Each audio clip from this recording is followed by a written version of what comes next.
Hello, अस्सलाम वालेकुम। दोस्तों, उम्मीद करता हूँ खैर आफियत से होंगे और प्रॉफिट के अंदर ट्रेडिंग कर रहे होंगे।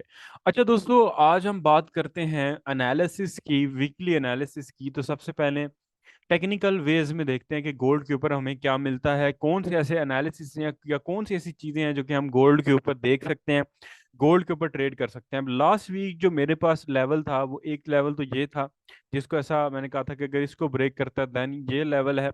आप वो वीडियो भी देखिए साथ, ताकि आपको पूरा सिनेरियो जो है वो समझ आए, पूरे एनालिसिस समझ आए। समझ ले, ये उसी का पार्ट 2 है। तो ऐसा फील होता था कि मार्केट इससे रिजेक्शन नहीं पकड़ेगी, क्योंकि ऑलरेडी 3-4 बार रिजेक्ट हो चुकी है। बट ये वाला जो लेवल था, यहाँ से मार्केट जरूर जो है वो रिजेक्शन पकड़ेगी, ऐसा फील होता था। और अगर ये लेवल फेल होना था तो फिर हम जो है वो कह रहे थे 2010 से लेके 2000 का लेवल आप कह लें कि मार्केट इसके बाद इसको टच करेगी। अब हम क्या देख रहे हैं कि मार्केट ने इसको इसको रिस्पेक्ट दी, नीचे हेड एंड शोल्डर था, उसके बाद चैनल बना और मार्केट चैनल को भी रिस्पेक्ट देती रही और चैनल का एक ब्रेकआउट भी कर दिया। अगर ये ब्रेकआउट नॉर्मल डेज में हो जाता, लाइक ये ब्रेकआउट हो जाता सोमवार को, मंगल को, बुध को, जुमेरात को, तो हमारी सेल की एंट्री बन जाती थी। लेकिन स्टिल एक कुछ ना कुछ सेल जरूर उठाया है और कुछ ना कुछ प्रॉफिट जरूर हम लोगों ने इस चीज से उठाया है। और ब्रेकआउट भी है अब, लेकिन ब्रेकआउट कंफर्म भी हुआ, बट उसके बाद जुमा आ गया।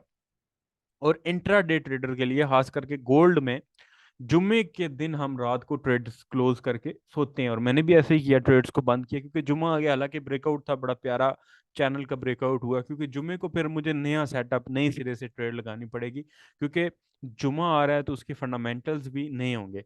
और फंडामेंटल जो अपडेट आती है वो आती है इतवार वाले दिन या हफ्ते वाले दिन तकरीबन जो है वो अपडेट आ जाती है सारी। ठीक है, A to Z। अब फंडामेंटल अपडेट भी आ गई है और टेक्निकल एनालिसिस में क्या अवेलेबल है देखते हैं। पहले तो ये रेजिस्टेंस थी जिससे मार्केट रिजेक्ट हुई। सेकंड नंबर पे ये H1 का चैनल था, जहां से मार्केट जो है वो जिसका ब्रेकआउट किया, बड़ा खूबसूरत चैनल था। और थर्ड, अभी हमें अगर टेक्निकल एनालिसिस में देखा जाए गोल्ड के, क्योंकि हम सिंपल, बिल्कुल सिंपल एनालिसिस रख के चलेंगे, तो थर्ड में हमारे पास अब ये H1 वाला जो चैनल है ये भी ब्रेक हो चुका है। और ब्रेक होने के बाद मार्केट काफी हद तक नीचे जा चुकी है। तो एंट्री अगर बनती भी थी तो यहाँ इस एरिया के अंदर बनती थी, और जुमा आ गया, मैंने जैसे आपको बताया कि तो जो एंट्रियां बनती भी थी वो भी हमें जुमे की वजह से क्लोज करनी पड़ी। तो अब मेरे पास जो छोटे टाइम फ्रेम M30 के अंदर एक और चैनल मौजूद है, मैं आपको वो दिखा देता हूँ। ठीक है, अगर ये वाला चैनल हिट कर जाता है, ये वाला चैनल अपनी एक्यूरेसी को फॉलो कर जाता है, देन भी हमें कोई ना कोई सेटअप जरूर मिलेगा। लेकिन इसके अंदर हम एंट्रीज कहाँ से ले सकते हैं, उसकी पॉसिबिलिटी को भी हम लोग लाजमी देखेंगे।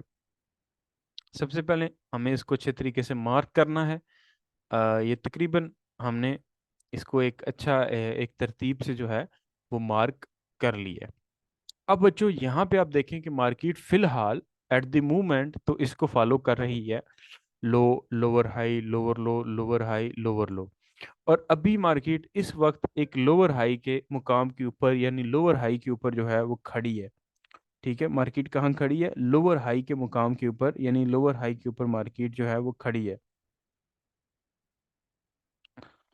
अब नेक्स्ट पॉसिबल मूव तो ये था, जो मैं भी सोच रहा था, कि मार्केट किसी न किसी लेवल को ब्रेकआउट दे तो हम नेक्स्ट अपनी ट्रेड लाजमी लेंगे। अब वो ब्रेकआउट इस ट्रेंड लाइन का भी हो सकता है, और इस तरीके से भी इस लेवल का ब्रेकआउट हो सकता है।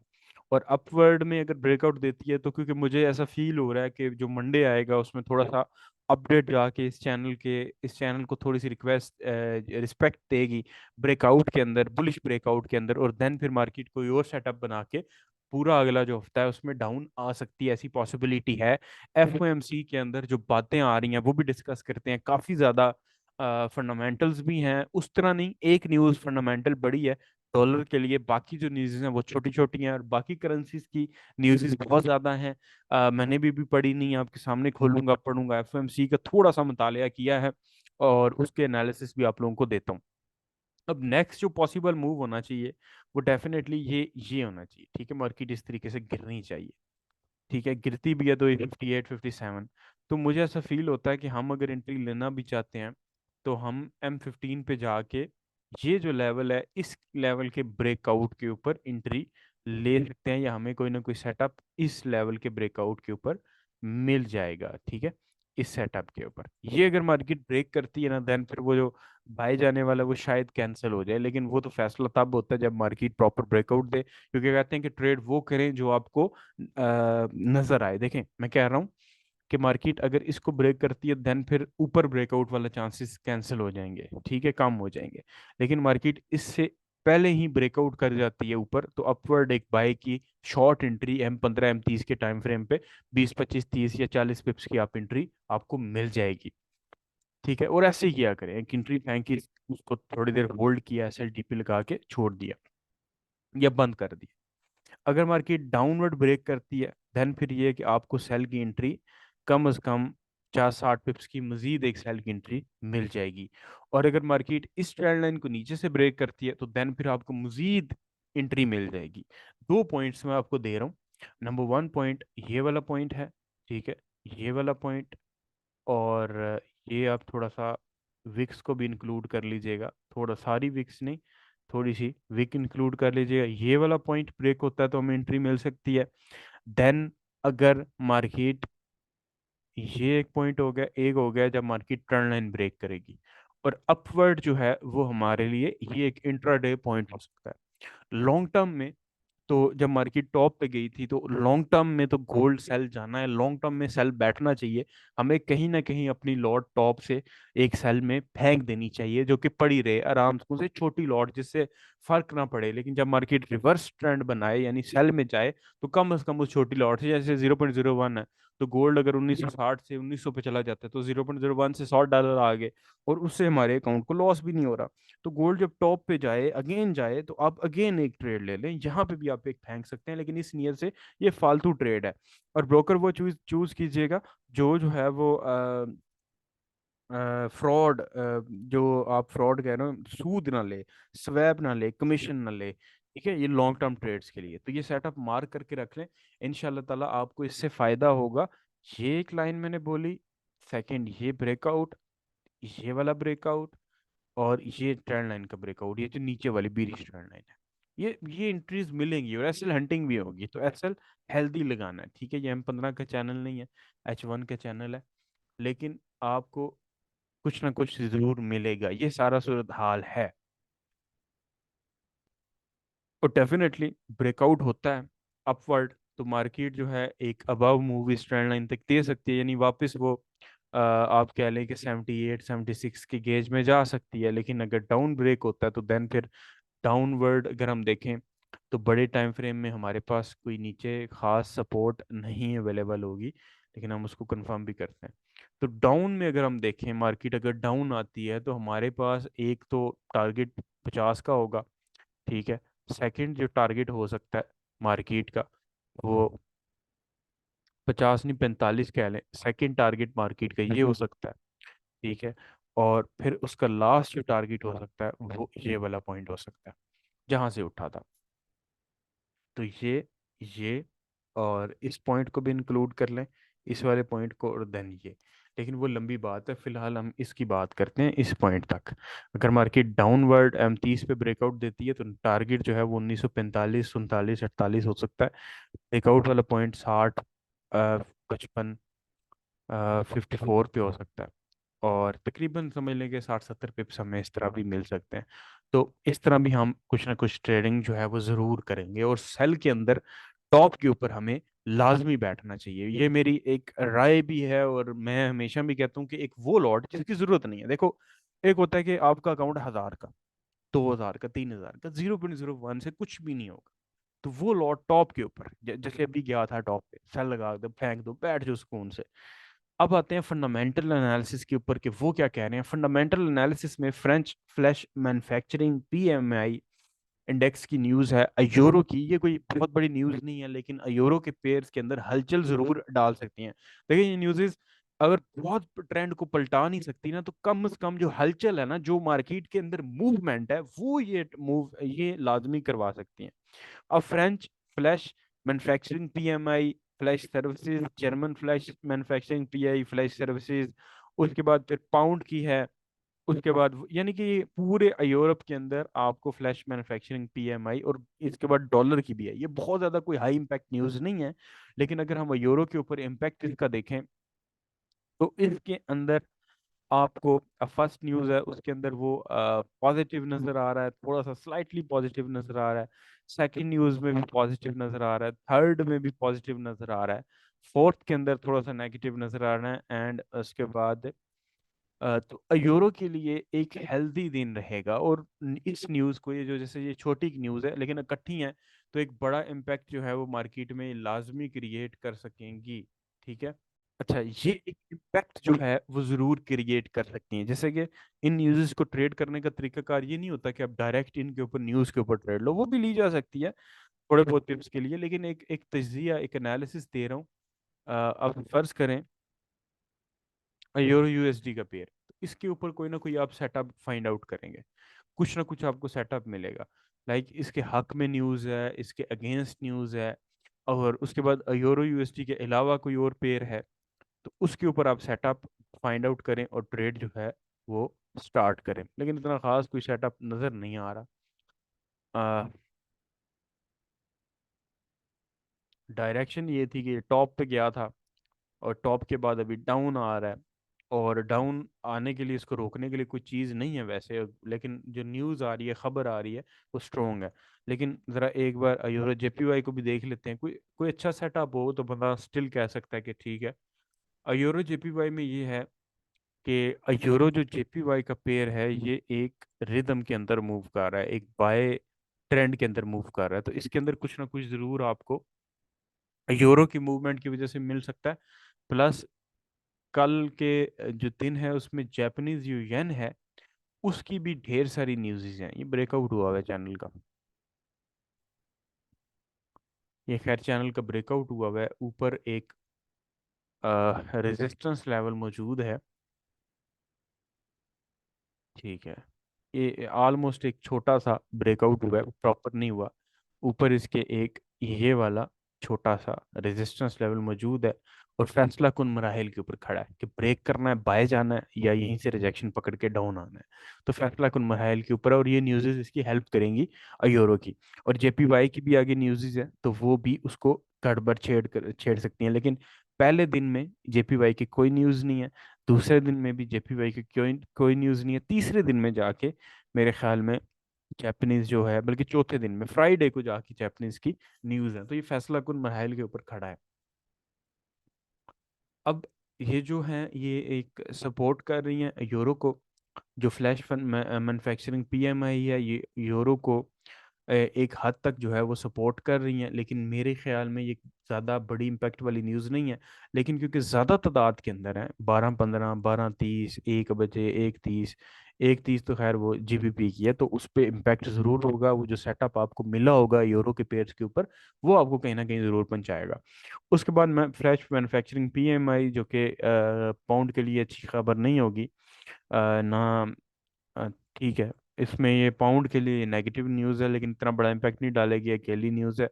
और डॉलर के लिए भी ये एक किस्म की नेगेटिव न्यूज़ होगी। वही मैंने आपको बताया ना कि स्टार्ट में वो है, वो जो चैनल है वो ब्रेकआउट ऊपर की तरफ हो सकता है, बट शायद ये न्यूज़ काम करे। और अगर नहीं करती तो देन फिर उसने अपने मोमेंटम को फॉलो करना है। फिर सीबी कंज्यूमर कॉन्फिडेंस बहुत हाईली इम्पैक्ट न्यूज़ नहीं है, लेकिन पॉजिटिव न्यूज़ है। लेकिन मुझे नहीं लगता कि ये न्यूज़, देखें अगला जो हफ्ता है वो एफओएमसी की वजह से काफ़ी ज़्यादा रहेगा। अब ये कंज्यूमर कॉन्फिडेंस की न्यूज़ है, ठीक है, इसकी डिटेल भी अगर आप पढ़ेंगे तो फाइनेंशियल कॉन्फिडेंस लैंडिंग इंडिकेटर, तो इससे रिलेटेड जो है वो तकरीबन ये न्यूज़ होगी। तो अब कोशिश ये करें, अब ये कंज्यूमर के कॉन्फिडेंस के ऊपर है, इन्वेस्टर्स के कॉन्फिडेंस के ऊपर है, फाइनेंशियल इंडिकेटर है कि लोग कितने कॉन्फिडेंस गेन करते हैं। लेकिन ये एक पॉजिटिव न्यूज़ इसलिए होगी, वो इसलिए होगी ये इस वजह से, ये जो लिखा हुआ है ना, ये इस वजह से ये इंडिकेटर पॉजिटिव दिखा रहे हैं। 109 से 112 इसलिए आ रहा है, डॉलर के हक में इसलिए आ रही है क्योंकि जो एफओएमसी है उसके अंदर इंटरेस्ट रेट हाइक हो रहा है, बढ़ रहा है। तो इंटरेस्ट रेट जब बढ़ता है तो करेंसी जो है मजबूत होती है, और अगर इंटरेस्ट रेट बढ़ गया तो गोल्ड हाईली हैवी ड्रॉप देगा, फिर तो गिरेगा उसने, फिर तो समझ लेंगे कि ये तमाम उसने वो ब्रेकआउट ब्रेकआउट ब्रेकआउट ब्रेकआउट, फिर तो एक सेल की एंट्री हमारी जो है वो $30-40 बना के दे के जाएगी। उसके बाद सीपीआई क्वार्टरली रिपोर्ट है, क्वार्टर रिपोर्ट को इतना बड़ा इम्पैक्ट नहीं डालेगी। ईयरली रिपोर्ट है, ईयरली रिपोर्ट भी इतना कोई बड़ा इम्पैक्ट जो है वो इसके ऊपर, इस करेंसी के ऊपर नहीं डालेगी। और हालांकि इसका डाटा अगर मैं आपको बता दूं, ये भी ऑस्ट्रेलियन डॉलर का है। इसका डाटा जो है वो क्वार्टरली क्वार्टरली होता है कि 3 महीने के बाद रिपोर्ट। अब 3 महीने के बाद रिपोर्ट, यानी 3 महीने में जो डाटा है उसी की वो रिपोर्ट देते हैं। अब 3 महीने में जो डाटा है वो तो ऑलरेडी हर महीने हम मंथली डाटा में रिपोर्ट ट्रेड करते रहते हैं, तो डाटा स्लाइटली नेगेटिव रहेगा इसका। और उसके बाद F O M C start हो जाती है। एफ ओ एम सी के एनालिसिस आप गूगल के ऊपर पढ़ें, ठीक है। अब आसान अल्फाज में आप इस F O M C statement को ही गूगल कर लें, फेडरल फंड्स रेट को गूगल कर लें, ठीक है। अब फेडरल फंड्स रेट, ठीक है, यहाँ पे आप देखें actual greater than good for currency, ये भी एक ठीक है, आप इधर से भी थोड़ी सी डिटेल देखा करें। लेकिन यहाँ पे डेफिनेटली पूरा जो कमेटी है वो क्या सोच रही है, कौन कितने बंदे एग्री हैं और कितने बंदे इस बारे में फैसला कर रहे हैं, वो सारी फिर होती हैं। पूरी कमेटी में काफ़ी मेंबर होते हैं, वो डिफरेंट वोटिंग होती है और उसके बाद डिसाइड होता है कि इंटरेस्ट रेट बढ़ेगा या कम नहीं होगा। क्योंकि इंटरेस्ट रेट बढ़ाने की बहुत ज़रूरी है, बहुत ज़रूरी इसलिए है क्योंकि डिक्सी का हाल जो है काफ़ी बुरा रहा है। डिक्सी ये डबल बॉटम बना के थोड़ा सा बाय गया है, और डिक्सी का हाल काफ़ी बुरा है, यानी डॉलर जो है काफ़ी ज़्यादा गिर रहा है कंटिन्यूसली। तो इंटरेस्ट रेट बढ़ा के वो डॉलर को थोड़ा सा पुश हुआ है, तो मज़ीद वो पुश करना चाहते हैं। तो अगर एफ के अंदर इंटरेस्ट रेट बढ़ता है तो उसका मतलब है कि एक बड़ी स्पाइक आएगी। यानी ये जो एफ की न्यूज़ है 11 बजे आती है, 11:30 पे, 11 बजे ये फंड रेट अगर बढ़ता है तो इसके बाद एक बड़ी स्पाइक आएगी, मार्केट में बड़ी हलचल होगी। ये न्यूज़ बहुत इंपॉर्टेंट है। और मेरे पास जो भी रिपोर्ट है, मेरे पास जो भी एनालिसिस है, वो ये है कि कमेटी के जो ज़्यादातर मेंबर्स हैं, मैं आसान अल्फाज में आपको समझा रहा हूँ, वो ये चाहते हैं कि इंटरेस्ट रेट को बढ़ाया जाए। चंद एक मेंबर्स ने इतराज़ उठाया है कि इंटरेस्ट रेट उनको लगता है कि नहीं बढ़ाना चाहिए, लेकिन ज़्यादातर मेंबर्स इसके ऊपर एग्री हैं। और इंटरेस्ट रेट अगर 5.25 से 5.50 आया, डॉलर मजबूत हो जाएगा। उसके बाद मेन रिफाइनेंसिंग रेट है, ये भी इंटरेस्ट रेट है, ये भी यूरो के हक के अंदर है, मॉनेटरी पॉलिसी स्टेटमेंट है। तो इंटरेस्ट रेट अगर बढ़ता है तो देन फिर ऑटोमेटिकली, ये लास्ट टाइम भी मैंने जो है वो कहा था। और ये मॉनेटरी पॉलिसी स्टेटमेंट 5:15 पे है, स्टेटमेंट को आप सुन भी सकते हैं, पढ़ भी सकते हैं लाइव। अच्छा, उसके बाद यूएसडी की एडवांस जीडीपी क्वार्टरली रिपोर्ट है, जिसमें डॉलर वीक होता हुआ नजर आ रहा है। अनएम्प्लॉयमेंट क्लेम्स हैं जो कि बड़े हैं, जिसमें डॉलर वीक होता हुआ नजर आ रहा है। अनएम्प्लॉयमेंट क्लेम्स अच्छी इंपैक्ट डालती है न्यूज़।